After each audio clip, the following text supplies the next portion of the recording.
Newi. Newi has so many industries, so many small industries. Which of them, not one of them, is listed on the Nigerian Stock Exchange? And you come here and cloud that as an achievement. Come on, some of us are not jokers here. I've heard even up to well-meaning Nigerian, when he was talking, he made a submission about the ports. He said which of the ports in Nigeria is working, in his own words, that is not doing oil. Please, that's the problem. When some of you come out here and argue, you argue from your point of myopia. On a port, Port Harcourt Port, in fact, even Calabar Port, just received the world's largest ship 2 weeks ago. It was in the news. And then when that ship was leaving with cocoa. So if the world's largest ship can berth in Calabar, and they said 70 ships have berthed, if the world's largest ship can berth in Calabar, was it carrying oil? When it was leaving, was cocoa oil? It's that you people don't understand what is happening around you. You don't understand the things that are going on in your environment. You dwell in negativity. You pride yourself in seeing only the bad that is happening around the country. And you do not want to see the good things so that you can go into your echo chambers. And it's funny.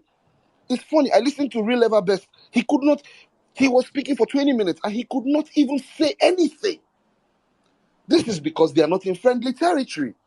You're not in a place where you can sit down and abuse everybody and call everybody names so you don't feel comfortable. Until you abuse everybody, that's when you are making sense. The brother that just spoke now was talking about Tinubu did not do, Tinubu is not speaking. Even if Tinubu speaks to you today, you would refuse to listen. You would not want to listen. When Tinubu was going to his electorates, when Tinubu was moving from Gombe to Jigawa just 3 weeks ago, your own principal was moving from Harvard to Oxford to United States, to people who will not vote, to people who don't have PVC, to people who will not influence your election. People that are smart politicians know where their votes will come from. At the same, in one breath, you say Tinubu holds a grip on Lagos. Oh, Tinubu is the godfather. Oh, he's insisting that. In another breath, you say the achievements of the people before him or the people after him should not be given to him. What do you want? That wasn't me, bro. I never said the godfather. Hold on. You say you want a democracy. And the people of Lagos have consistently voted for another party.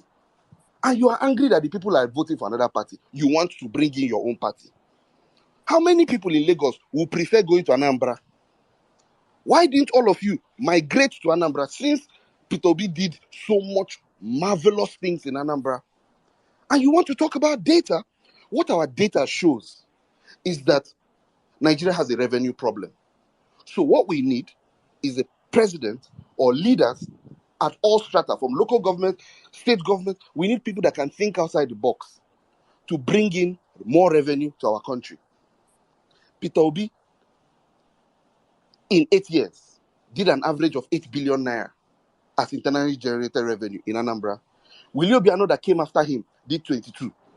Peter Ngige, that was before him, did 7.9 or 7.5. Meaning, Peter Obi did only increased Anambra IGR by 1.5 billion in 8 years. Is that somebody that thinks outside the box?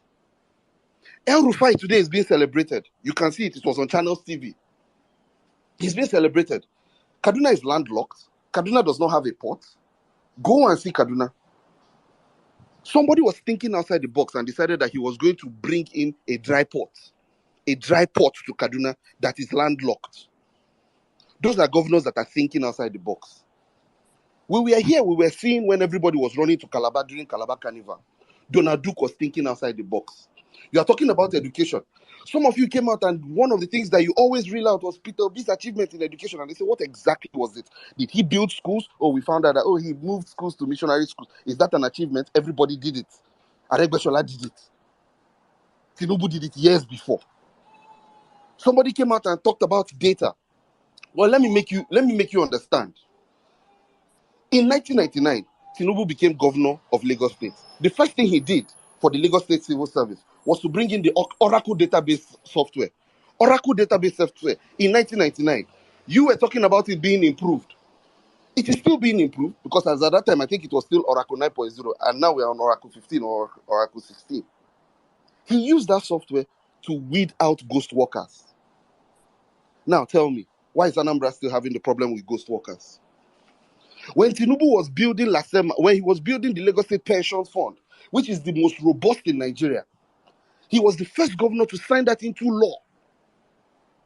Lagos State Pensions, and which was the fulcrum of what the federal government now used to form the to form PENCOM.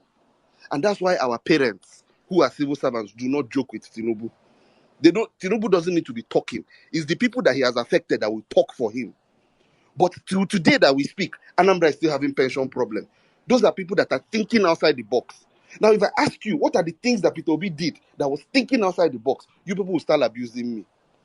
These are people that were thinking. 1999, that's when he was using Oracle database. 1999, 20 years ago. Can you say the same thing about Peter Obi? And you're talking about technology. And you're talking about who is more this one. He doesn't need to talk. People will talk for him.